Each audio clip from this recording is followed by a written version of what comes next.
What happens when a CEO goes undercover in his own warehouse and catches a worker eating from the trash? David Lawson had built his company from the ground up a decade ago. He was the one loading boxes, negotiating contracts and making deliveries. Now, with 12 warehouses across the state, he spent his days in boardrooms, reviewing numbers and trusting managers to keep things running. But lately, something felt off. Customer complaints were piling up. Delayed shipments, damaged goods, and rude service. Employee turnover was higher than ever, and despite strong revenue, efficiency had plummeted. Reports from his regional managers painted a different picture, assuring him everything was fine, but David wasn't convinced. So he decided to see for himself. Disguising himself as a new trainee named Dan, David shaved off his neatly trimmed beard, wore thick-rimmed glasses, and donned an old hoodie and worn-out jeans. He made sure to apply at the warehouse farthest from headquarters, where no one had ever met him in person. The hiring process was shockingly easy. No real training, no background check, just a quick rundown from the shift supervisor. "Stick with the other guys and don't screw up," the man grunted before walking off. The warehouse was chaos. Boxes were stacked haphazardly, forklifts zipped around recklessly, and workers looked exhausted. Some moved like robots, others whispered complaints under their breath. His first task was sorting inventory with a small team, and that's where he met Eric. Eric was young, maybe early 20s, with tired eyes and a uniform that looked 2 sizes too big. Despite his exhaustion, he worked hard, moving twice as fast as everyone else. But something about him seemed off. He flinched when the supervisor walked by and kept glancing at the clock, like he was waiting for a break that would never come.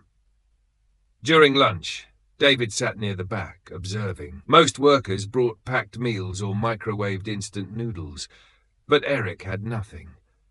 He sat alone, staring at the vending machine, like he was debating whether to spend the last of his money. Then David saw it. Eric glanced around, making sure no one was watching. Then he walked over to a trash bin near the break area, reached in and pulled out half a sandwich wrapped in paper. He unwrapped it carefully, inspecting it like it was a treasure. Then he took a small bite, chewing slowly. David felt something tighten in his chest. He stood up, walked over, and kept his voice low. "Hey man, you okay?" Eric froze mid-bite, eyes darting up in panic. "I wasn't stealing. It was already thrown away," he stammered. David's stomach churned. "You don't have food." Eric hesitated, then shrugged.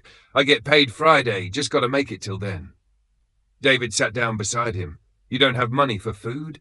Eric let out a hollow laugh. "Not after rent, not after paying off what I owe." He looked away. "It's fine, I've done worse." David clenched his fists. This wasn't just a struggling worker, this was desperation. Before he could say more, the supervisor stormed over. "Eric, get back to work. Break's over." Eric stuffed the rest of the sandwich in his pocket, nodded, and hurried off. David watched him go, his mind racing. Something was very, very wrong in his company, and he was going to find out exactly what. David spent the next few hours working alongside the other employees, keeping his head down but paying close attention. The warehouse was understaffed, and those who remained were exhausted. Orders piled up faster than they could be processed, and the supervisors barked orders but did little to help. The real problem became clear when David saw how management treated the workers. At one point, a worker named Lewis accidentally dropped a box, sending its contents spilling across the floor. It wasn't anything fragile, just some packaged goods, but the reaction was immediate. "Are you serious, Lewis?" The shift supervisor, a thick-set man named Carl, stormed over. "You think we got time for this?" Lewis scrambled to pick up the items. "It slipped." I don't want to hear it. That's coming out of your paycheck." David stiffened. "Wait, that's not..." Carl turned on him. "You got something to say, rookie?" David forced himself to stay calm. "Just seems like an accident. Shouldn't the company cover that?" Carl scoffed. Company doesn't pay for screw-ups. You break it, you pay for it. That's how it works here. Lewis kept his head down, face tight with frustration, but he didn't argue. David could see why. No one wanted to risk their job, not when they were barely scraping by. Later, during a short break, David caught up with Eric near the loading dock. "You okay?" David asked. Eric shrugged. "Same as always." David hesitated, then decided to go for it. "Carl said broken items come out of paychecks. Is that legal?" Eric let out a dry laugh. "No, but nobody fights it. You argue, you get fewer shifts. Fewer shifts, less money. You get the idea." David's stomach churned.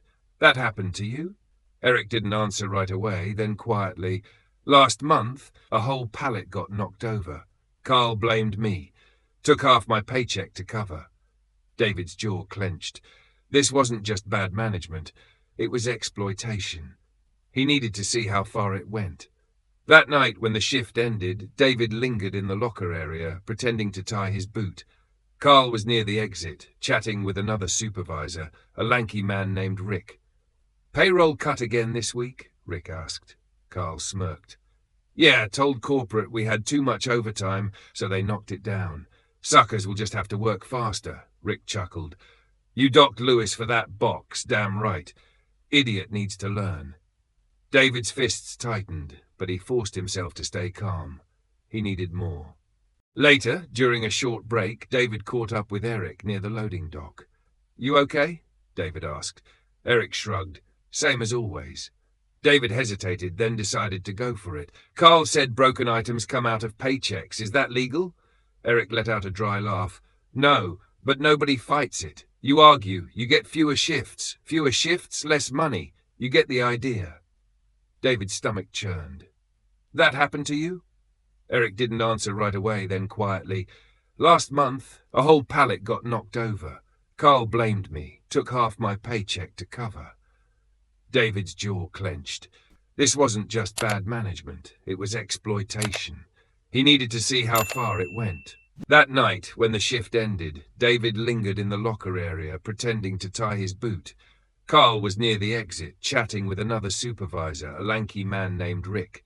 "Payroll cut again this week?" Rick asked. Carl smirked.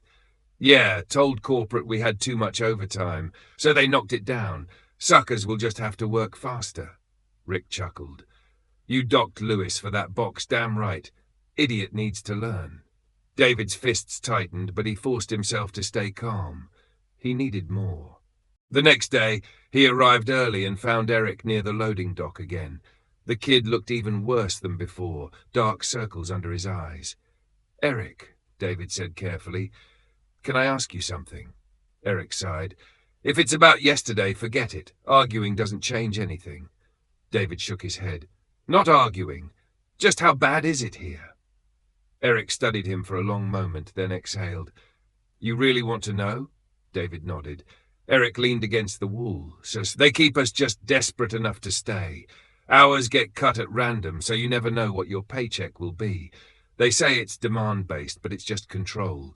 If you piss off Carl, your hours drop. You push back, you're out." David's chest tightened. "And complaints?" Eric scoffed.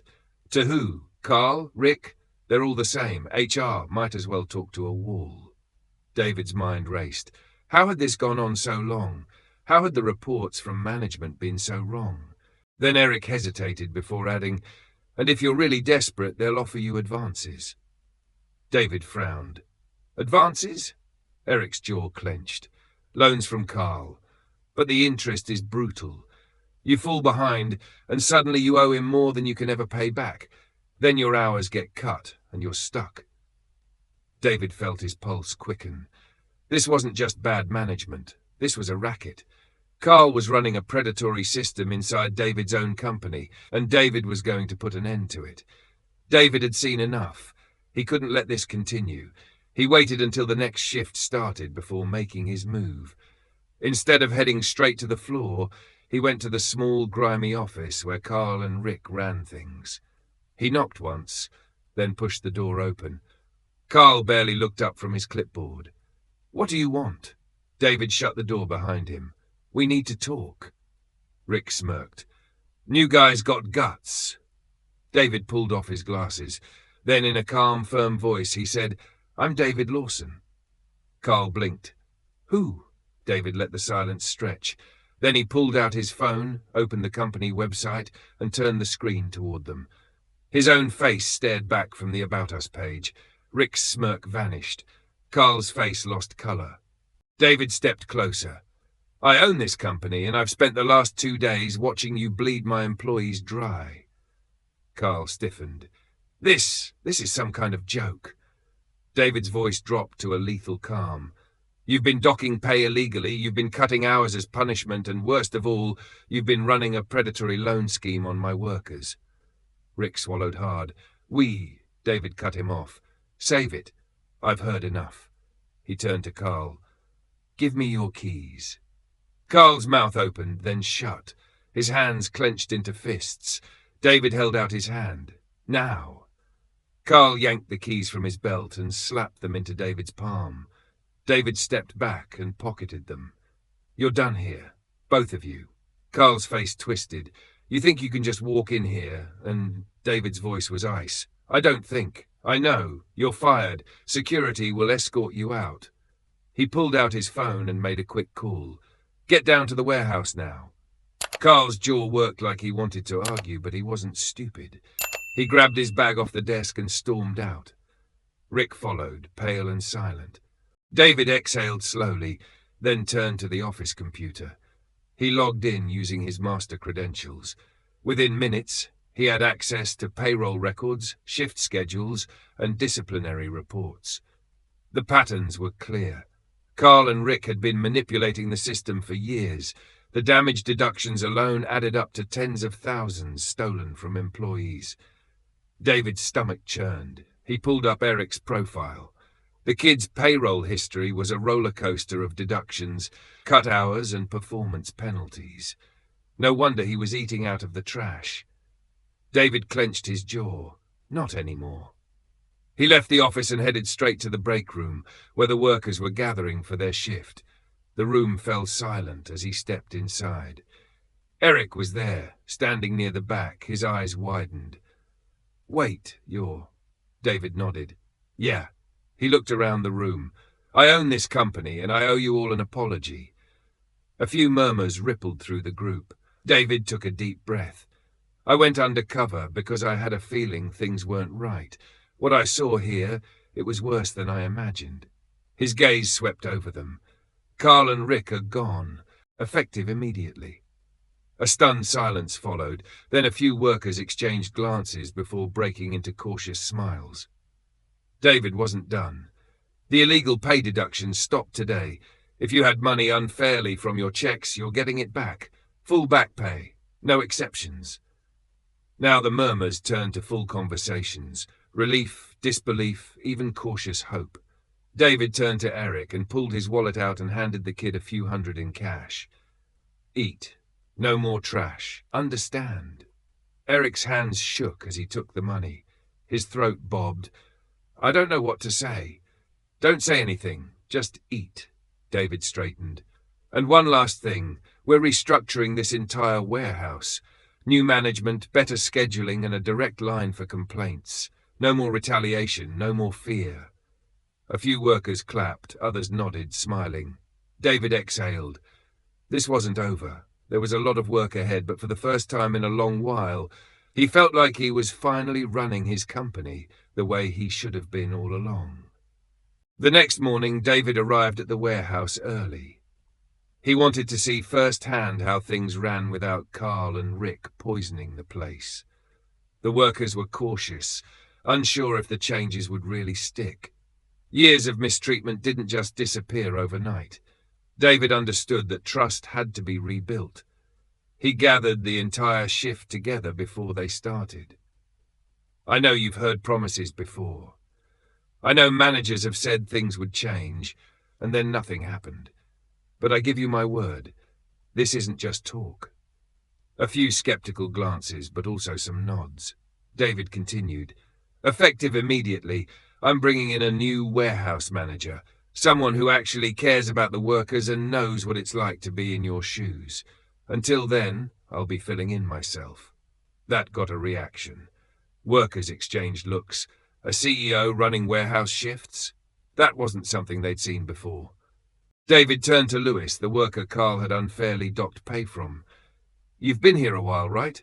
Lewis nodded. 6 years. David smiled. "Then you probably know this place better than anyone. I need your help making things right." Lewis hesitated, then gave a slow nod. "Yeah, I can do that." David turned to Eric next. "You still want to work here?" Eric's eyes widened. "You're not firing me?" David shook his head. "Not a chance, but I want to make sure this job actually works for you. Fair hours, fair pay, no more games." Eric swallowed hard, then nodded. "Yeah, I'd like that." With that settled, David got to work. Over the next few days, he personally oversaw every shift. He made sure hours were distributed fairly, payroll was properly calculated, and every worker knew they could come to him with issues. He implemented an anonymous reporting system for complaints. He brought in HR representatives who actually listened. Most importantly, he started fixing the toxic culture Carl had built. Without fear of retaliation, employees began to speak up. They shared ideas for efficiency improvements, pointed out logistical problems, and suggested ways to make the work less grueling. Turns out, the people actually doing the job had the best solutions. David took notes, then he took action. He ordered repairs for faulty equipment. He adjusted scheduling to prevent burnout. He even arranged for a rotating food stipend, ensuring no worker had to go hungry on shift again. The atmosphere in the warehouse started to shift. The weight of fear and exhaustion lifted little by little. Workers laughed more. They helped each other instead of just surviving the day. At the end of the week, David called another meeting. "I've spent the last few days working alongside you, and I've learned more about my own company than I ever did in a boardroom, and I want to make sure no CEO ever gets this disconnected again." He took a deep breath. "So from now on, every executive in this company will be required to spend 1 week per year working in a warehouse or on a delivery route. No exceptions." A few workers blinked in surprise. Lewis let out a low whistle. "You serious?" David nodded. "Dead serious. If I had done this sooner, a lot of the problems you faced wouldn't have lasted this long. That's my mistake, and I won't let it happen again." The room was silent for a moment, then slowly people started clapping. Not the forced kind, not the kind workers gave when a boss made empty promises. This was real. David exhaled. He hadn't just fixed a warehouse, he'd fixed something in himself. And for the first time in years, he felt like he truly deserved to run this company. The changes didn't come without resistance, not from the workers. They embraced the improvements almost immediately, but from upper management. A few days after Carl and Rick were fired, David sat in a boardroom at headquarters, facing a group of executives who were clearly uneasy. David, one of them, Mark, the head of operations, began hesitantly. "I understand that what you found in that warehouse was unacceptable. No one is arguing with that, but we have systems in place for handling these things. Going undercover like this, was that really necessary?" David leaned back in his chair, studying them. "If I had relied on systems, Carl and Rick would still be running that warehouse like a personal fiefdom. Workers would still be getting... Tell me, Mark, how many complaints about that warehouse made it to your desk?" Mark hesitated. "Well, none." David nodded. "Exactly, because the system failed. Because people were too afraid to report, because the managers in charge controlled the flow of information." A few executives shifted in their seats. Another executive, Linda, cleared her throat. "We're not saying the changes aren't good, but you're shaking things up too fast. Requiring executives to work in the warehouses, that's unconventional." David let out a short laugh. "Unconventional? Maybe, but necessary. I spent years trusting reports, numbers, and second-hand accounts, and it blinded me to what was really happening." His voice hardened.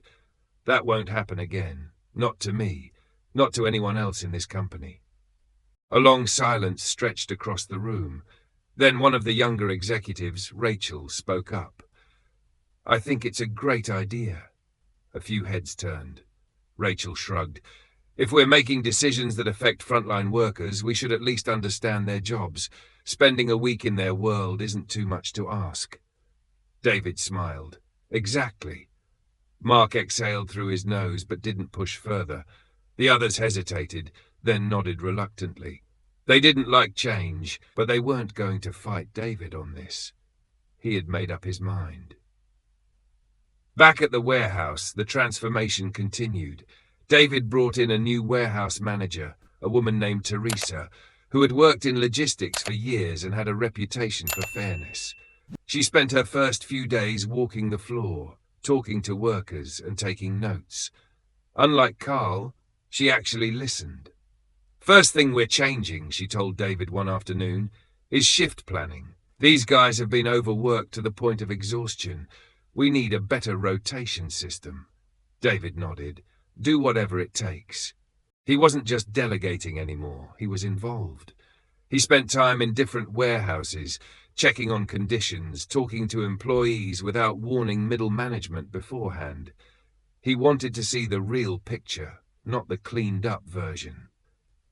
And it was working. Productivity improved. Not because people were scared, but because they were treated with dignity. Turnover dropped. Customer complaints decreased. But the biggest sign of change came from Eric. One evening, as David was finishing up paperwork in the office, there was a knock on the door. Eric stood there, looking awkward. Got a minute?" David nodded. "Of course. Come in." Eric hesitated before stepping inside. He glanced around, then exhaled. "I just wanted to say thanks for everything."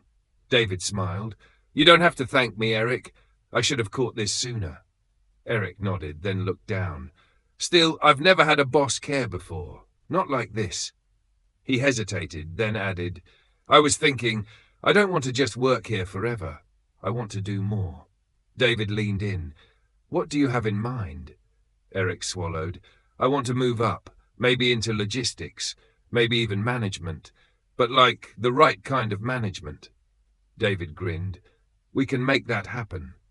For the first time since David had met him, Eric looked like he believed it, and that, more than anything, told David he was on the right path.